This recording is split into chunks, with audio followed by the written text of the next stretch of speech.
కరీంనగర్ జిల్లా తిమ్మాపూర్ బస్టాండ్ ఎదుట ఉన్న అంబేద్కర్ విగ్రహానికి గత 2 ఏళ్లుగా ముసుగు తొలగించకపోవడంతో నేడు అంబేద్కర్ వర్ధంతి సందర్భంగా అఖిలపక్షం ఆధ్వర్యంలో రాజీవ్ రహదారిపై రాస్తారోకో చేపట్టారు. అంబేద్కర్ విగ్రహానికి ఉన్న ముసుగును వెంటనే తొలగించాలని వారు డిమాండ్ చేశారు.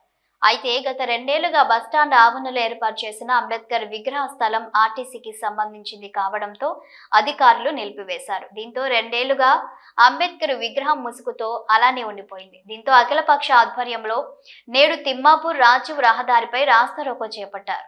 ఇప్పటికైనా వెంటనే అంబేద్కర్ విగ్రహానికి ఉన్న ముసుగు తొలగించాలని డిమాండ్ చేశారు. గత 2 ఏళ్లుగా ఆర్టీసీ బస్టాండ్ స్థలంలో ఉన్న అంబేద్కర్ విగ్రహం వద్ద ఆర్టీసీ సిబ్బంది కాపలాగా ఉంటున్నారు. 2 ఏళ్లుగా ఇదే పరిస్థితి కొనసాగుతోంది. ఇప్పటికైనా ప్రభుత్వం స్పందించి అంబేద్కర్ విగ్రహానికి ఉన్న ముసుగును తొలగించాలని జేఏసీ నాయకులు డిమాండ్ చేస్తున్నారు. అయితే తిమ్మాపూర్ సర్కిల్ ఇన్స్పెక్టర్ స్వామి, ఎల్ఎండి ఎస్ఐ వివేక్ ముందస్తుగానే గట్టి బందోబస్తు ఏర్పాటు చేశారు.